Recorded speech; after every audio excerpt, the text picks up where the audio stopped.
Alors en fait, j'ai connu la violence dans le cadre de mon couple. C'était à la maison, c'était au départ des disputes, des colères, souvent des colères complètement disproportionnées par rapport à la situation. Ça pouvait être des désaccords qui se terminaient en dispute, ça pouvait être des sujets qui le dérangeaient et je sais pas, débordé par les émotions, ça finissait en dispute, en cris, en je m'en vais. Après, il y a eu, ça a commencé avec aussi des insultes. Voilà, des insultes. Si je me maquillais et que je sortais entre copines, les insultes c'était t'as l'air d'une pute, qu'est-ce que tu vas, tu vas tirer que les poivreaux et des choses blessantes. Voilà. Je répondais jamais sur le ton de la colère, je me défendais, mais surtout j'étais saisie parce que je comprenais pas. C'était tellement déconnecté de mes intentions à moi que des fois je savais pas trop quoi répondre, quoi, hein, et j'arrivais pas forcément à me défendre. Et puis comme c'était répété, à un moment donné, on n'a plus envie de faire cas, et moi je ne concevais pas qu'on touche à mes libertés. Donc même si je subissais ça, qui est déjà une atteinte à la liberté, je voulais pas qu'on porte atteinte à ma liberté. J'allais continuer à me mettre du rouge à lèvres, j'allais continuer à sortir avec mes copines, j'estimais que je faisais de tort à personne en fait. Donc j'ai pas été dans son sens. Ce qui me dérangeait plus, c'est quand c'était les disputes et les cris devant les enfants. Voilà. Les enfants ne comprenaient pas ce qui se passait. Famille recomposée, donc moi de mon côté, mes enfants n'avaient jamais connu de dispute avec leur papa. Il n'y avait jamais de cris, et quand j'étais pas d'accord avec leur papa, on discutait jamais devant les enfants, et puis c'était toujours calme. Donc là, moi c'est ce qui me dérangeait le plus. C'était pas moi, j'estimais que j'arrivais à me défendre, mais je voulais pas que mes filles soient témoins de ça, parce qu'en plus c'était pas du tout mes valeurs, et je leur disais toujours que le plus important était de se faire respecter, et que une phrase, un mot de travers, c'est déjà un mot de trop. Il n'y a pas eu de violence physique, même si moi ça m'agressait, hein, les cris et les disputes, ça m'agressait. C'est ça, c'est que tu dis que toi tu estimais que tu arrivais à outrepasser cette violence-là, mais en fait, est-ce qu'on a besoin d'outrepasser cette violence? Non, on ne doit pas l'accepter. On ne doit pas l'accepter, mais c'est quelque chose d'insidieux. Moi, n'ayant jamais été confrontée, ça s'est installé très très lentement. Après, je me suis dit, c'est un trait de son caractère. Est-ce que je peux désamorcer les colères? Est-ce que y a pas une autre façon de discuter? Voilà, moi j'ai un côté sauveur qui faisait que j'essayais de comprendre et pourquoi, et son histoire personnelle, familiale, son enfance, et des deuxièmes chances, et des troisièmes chances, et des quatrièmes chances. Et du coup, ça s'installe un peu de manière insidieuse. Et puis j'en parlais autour de moi, mais je disais pas tout. Ça passait souvent pour des disputes vis-à-vis de l'extérieur. On me disait oui, mais il te frappe pas quand même. Non. Voilà, c'est des disputes, quoi. Voilà. Donc c'était plutôt le signe que le couple allait pas. C'était pas des signes de violence. Mais moi, avec le recul maintenant, et puis d'ailleurs jusqu'au jour où je suis partie, parce que j'ai réalisé qu'en fait c'était des violences et que ça se calmerait jamais. Et que j'avais peur de l'escalade. Je sais pas, j'aurais jamais la réponse si ça serait allé jusqu'au cou, mais c'était une violence qui faisait mal de toute façon, parce que après, au travers de tout ça, il y avait aussi l'isolement. On reçoit de moins en moins de personnes à la maison. Moi, c'était compliqué de sortir. J'avais des stratagèmes pour sortir. Je savais que quand lui, ses enfants étaient là, il était complètement dédié à ses enfants. Donc moi, je sortais. Je savais que il me retiendrait pas à la maison et qu'il viendrait pas voir où j'étais si je sortais. Parce qu'il y avait des fois où il essayait quand même de voir où j'allais. Donc là, j'étais tranquille ces soirs-là. Et donc je me rends compte avec le recul, je me suis habituée à ça et j'ai mis en place des stratégies pour me protéger. Mais en fait, la seule chose à faire, c'est de partir, quoi. C'est de l'énergie inutile. C'est de l'énergie inutile, ouais. De l'énergie inutile pour se protéger, pour se blinder, pour dissimuler aux autres. C'est un peu de honte et de culpabilité aussi. Parce que c'est pas... Moi, j'avais honte de me laisser traiter comme ça, en fait. Même si j'avais l'impression que ça m'atteignait pas ce qu'il disait. Mais je pense qu'au final, quand même, ça m'a affaiblie. Et même chez le psychologue, je pense je disais pas tout. On essayait de trouver comment restaurer du dialogue dans le couple. Mais en fait, non, c'était pas le sujet. Le sujet, c'était que c'était inacceptable et que je pense que moi, à un moment donné, j'ai voulu sauver ma peau, sortir mes enfants de là, et qu'après, il n'y avait plus assez d'amour pour surmonter ça ensemble en disant, peut-être que lui, il faut qu'il aille mieux et je vais l'aider à aller mieux. Non, c'était plus possible. Voilà. C'était qu'à un moment donné, il faut penser à soi. Il faut penser à soi et vraiment, vraiment, moi, le déclic, ça a été une dispute où mes filles ont eu peur. Il s'est rien passé, mais mes filles ont eu peur. Elles se sont imaginées un scénario vraiment, vraiment terrible. Ce soir-là, on a dormi ensemble dans le lit et j'ai pris la décision de partir. J'ai dit, je sais que je vais partir. Et j'ai dû partir peut-être 15 jours après pour que ça s'arrête et puis qu'il n'y avait pas d'issue. Et c'est intolérable, quoi. Aucun être humain ne peut se laisser traiter par un autre être humain comme ça, quoi. Puis au final, tes filles étaient aussi des victimes collatérales. Oui, des victimes collatérales, des témoins, une espèce de règle de l'omerta tacite, c'est-à-dire qu'elles n'en parlaient à personne. Elles auraient pu en parler à l'extérieur, mais c'est resté vraiment dans le cercle privé. Elles n'ont alerté personne, quoi. Voilà. Et quand je suis partie, elles m'ont dit on est contente, voilà, d'être sortie de ça. Parce que vraiment les cris. Après c'est pesant, hein. Après on a peur que ça arrive à n'importe quel moment. Il y a une espèce de chape de plomb et implicitement on se dit il va y avoir une escalade et effectivement on ne s'est pas allé jusqu'au cou. Mais ça aurait peut-être pu, je sais pas. Mais en tout cas, c'était la peur. Moi, c'était la peur. C'était que ça dérape et que ça aille plus loin. Même si, encore une fois, faut pas attendre la gifle pour partir. Hein. Non, faut partir dès que c'est intolérable. Hein. Voilà, dès que c'est irrespectueux, que c'est une atteinte à la dignité et qu'on le reçoit violemment. Il y a pas de... C'est tolérance zéro, quoi, en fait.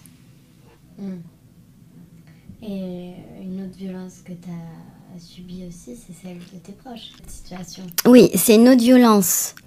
Mais c'est une autre violence. C'est-à-dire que moi, je lançais un peu les alertes, mais peut-être pas suffisamment pour les alerter, justement. Et donc, je m'arrêtais très, très vite dans mon récit. Et il n'y a personne qui m'a dit « Non, mais c'est pas possible, quoi. » Voilà, personne m'a dit ça. Donc, j'ai pas eu l'occasion de vraiment tout raconter. Et du coup, j'ai pas envoyé le bon signal, quoi. Mais parce que je pense que j'étais encore dans la honte et la culpabilité et que je dissimulais. Mais si j'avais eu, si quelqu'un m'avait posé des questions, je me serais livrée. J'aurais dit. Il y en a même qui m'ont dit « Oh, ça va, tu peux rester, quoi. C'est pas grave. Hein. Tous les couples se disputent. » Sauf que c'était pas des disputes. Il t'a pas frappé? Non, il m'a pas frappé, donc c'était pas grave, mais c'était pas des disputes. C'était pas des disputes, parce que c'était beaucoup de cris, après il y avait des insultes, après on partait, on claquait la porte. C'était pas des disputes, c'est pas ça une dispute. Une dispute, on n'est pas d'accord, Le ton peut monter un peu, mais on se balance pas des saloperies. On est capable de s'excuser après. Et puis, c'est pas répétitif, quoi. Là, ça devenait... Je me rappelle, j'essayais de noter tous les combien ça revenait. Donc, au départ, allez, tous les 2 mois. Et puis, ça se rapproche. Et puis, tous les mois. Et puis, après, c'était plusieurs fois par semaine. Donc, ça aussi, c'était un signe que c'était un mode de fonctionnement. Ah ouais. Est-ce que tu penses que si tu l'as pas vu comme une violence directement, c'est parce que tu as été témoin plus jeune de violence? Au contraire, ça aurait dû m'aider. Ça aurait dû m'aider parce que j'ai été vraiment... j'ai quand même été témoin de vraiment de grandes violences où là, il fallait aller porter plainte au commissariat, où là, ça finissait à l'hôpital, voilà. Où moi, j'étais menacée parce qu'il fallait pas que je répète ce que j'avais vu, voilà. Ça aurait dû m'aider. Et puis j'ai en moi, enfin, je supporte pas la violence, en fait. En vrai, je supporte pas la violence. Ça me fait... c'est quelque chose d'intolérable. Et je sais pas pourquoi, là... Quand j'y ai été confrontée, j'ai mis du temps à mettre ce mot de violence dessus. Parce que c'est allé crescendo, parce qu'au début, c'était pas souvent, que j'avais l'énergie nécessaire pour apaiser le discours, de dire, regarde, voilà, on va discuter, c'est quoi le problème, etc. Et après j'ai commencé à me défendre. Forcément, ça a alimenté la colère. Ça s'est installé vraiment très très lentement. Voilà. Mais ça aurait dû m'aider d'avoir été témoin. On minimise. Ouais. Oui, pour mais soi. ouais, on minimise pour soi. On minimise pour soi. On se dit, bon, est-ce que j'ai bien compris? Est-ce que c'est pas moi qui me suis énervée? Est-ce que... Voilà. Et puis moi, encore une fois, j'étais de bonne foi. C'est-à-dire que j'étais sur le sujet de désaccord. Donc oui, tu n'es pas d'accord de ça, j'essaie de discuter, de trouver mes arguments. Mais en fait, je faisais abstraction de la forme. Mais non, mais en fait, pas du tout. Enfin, la forme est aussi importante que le fond. On ne règle pas les désaccords en criant et en s'insultant. Voilà. Et puis après, les sujets, c'était toujours les mêmes. Hein. Voilà. Au départ, c'était peut-être des désaccords où on aurait pu effectivement discuter et essayer de tomber d'accord ou échanger des idées. Mais après, c'était toujours les mêmes. C'était dès que je voulais prendre du temps pour moi, dès que... Voilà. C'était vraiment une atteinte à la liberté, quoi. Non, je pense que... Je me disais pas, il y a pire. C'est qu'à un moment donné, j'ai été fragilisée par tout ça. Parce qu'à un moment donné, ça entame l'estime de soi et la confiance en soi. Donc je pense que c'est aussi ça j'ai eu un manque de discernement par rapport à ça aussi. Et moi, ce qui m'a fait réagir vraiment, c'est vraiment... C'est pas ça que je veux je veux pas que mes filles soient témoins de ça parce que c'est intolérable. Et si je leur montre ça, peut-être que plus tard, elles vont l'accepter, quoi. Et ça, c'était pas possible. Ça, vraiment, c'est ce qui m'a fait réagir et mettre le mot de violence dessus, quoi. C'est de la violence, à partir du moment où ça me fait mal, où ça atteint ma liberté, ma dignité. Ouais, c'est de la violence. Ok. Est-ce que tu veux nous parler des violences où tu as été témoin jeune? Ouais, j'ai été témoin. Pas dans ta famille. Oui, ça a toujours été dans la famille. Finalement, mon histoire m'a fait me rappeler un peu tout ce qui s'était passé dans ma famille et je sais pas s'il y en a eu beaucoup dans ma famille ou si c'est parce qu'il existe beaucoup de violence. Voilà. Mais bon, c'était il y a 50 ans, enfin 45 ans. Donc la parole était encore moins libre que maintenant. Donc ça restait vraiment dans le cercle familial. Mais moi, j'ai été témoin de violences, de menaces, de coups, voilà, de gens qui allaient à l'hôpital, de plaintes, de condamnations, de mesures d'éloignement. Donc j'ai vu tout ça. J'ai vu tout ça et c'était toujours des violences d'hommes envers les femmes. Ah, j'ai pas vu. Je sais que l'inverse existe, mais moi, j'en ai pas été témoin. Et c'était relativement proche. Hein. Et j'ai vu des femmes rester, malgré tout. Voilà, j'ai vu... Donc de la violence physique? La violence physique et verbale. Enfin, il y a rarement l'un sans l'autre. Hein. J'ai jamais vu... en tout cas, la physique, il y a toujours la violence verbale. Et la colère. Et voilà. Et quand on dit violence, c'est vraiment... Oui, c'est de la violence, quoi. Hein. C'est-à-dire quelqu'un qui, après... quand il commet des actes violents, il y a un moment donné, il n'y a plus de limite, quoi. Je sais pas, enfin, il faut séparer, il faut une intervention, quelque chose pour que ça s'arrête, quoi. Voilà. Donc moi j'ai été menacée pour pas parler, voilà. Donc je n'ai pas parlé. J'ai vécu avec ce secret-là pendant des années. Je l'ai dit parce que je pensais que maintenant il y avait prescription et puis surtout j'avais pas peur des représailles et puis parce que j'ai accepté que c'était pas normal. C'est pas normal que ce à quoi j'ai assisté, c'était pas normal qu'on me demande de pas parler. Voilà, donc maintenant j'ai parlé, ça change rien, mais j'ai vu beaucoup, oui, j'en ai vu. J'ai au moins 3-4 femmes dans mon entourage proche. Ouais, donc on se rend bien compte qu'en fait c'est un peu omniprésent, quoi. Ouais, c'est omniprésent. Maintenant, on en parle un peu plus. En tout cas, ça rentre dans le débat public parce que malheureusement, il y a eu des drames. Bah, de la violence physique, oui. Ça rentre dans le débat public, la violence verbale. La violence verbale, ouais. Psychique, ça c'est insidieux comme tu dis, et ça on en parle moins. On n'arrive pas à l'identifier. On n'arrive pas à l'identifier. On n'arrive pas à l'identifier parce que c'est vicieux, parce que ça s'installe lentement, parce que il y a la question aussi de l'interprétation. Il peut y avoir aussi de la manipulation. Mais tu n'as pas bien compris, mais c'est pas ça que je voulais dire. Parce qu'il peut y avoir de la violence verbale sans qu'il y ait l'écrit. Mais c'est inacceptable. Et je pense sincèrement qu'on a un rôle énorme à jouer dans l'éducation, quoi. Éduquer les petites filles et les petits garçons, quoi. Leur donner les moyens de s'exprimer, donner les moyens de reconnaître quand à un moment donné, il n'y a pas le respect. Quand c'est intolérable, leur donner les moyens de dire quand ça dérange. Et pas seulement quand on est victime, mais aussi quand on est témoin. Ouais, quand on est témoin aussi, ouais. Ouais, quand on est témoin.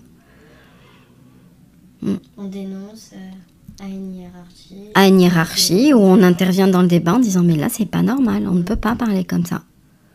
On ne peut pas parler comme ça. Et franchement, ça commence jeune. Et des mots d'enfant qui peuvent faire rire, après ça devient, c'est plus des mots d'enfant. Voilà, la moquerie, on entend le harcèlement, on en entend pas beaucoup en ce moment. Mais ça commence par la moquerie, ça commence quand on voit que quelqu'un pleure. Ça doit pas être pris à la légère.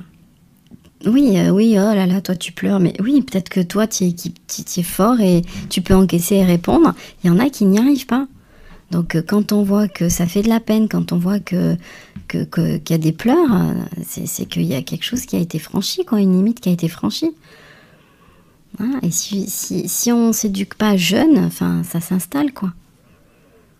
Moi je crois beaucoup à l'éducation. Et filles et garçons, il n'y a pas de distinction à avoir. Voilà. Un garçon qui pleure parce qu'il a été peiné, c'est la même chose qu'une fille qui pleure parce qu'elle a été peinée. Voilà. Il y a un garçon qui frappe une fille, ça doit se dénoncer de la même façon qu'une fille qui frappe un garçon. Voilà. Et petit, c'est normal que ça se passe comme ça. Sauf que si on n'explique pas, si on n'accompagne pas, s'installent des idées reçues, des choses qui sont rigolotes peut-être à 3 ans et qui le sont beaucoup moins à 10 et qui sont inacceptables à l'âge adulte, quoi.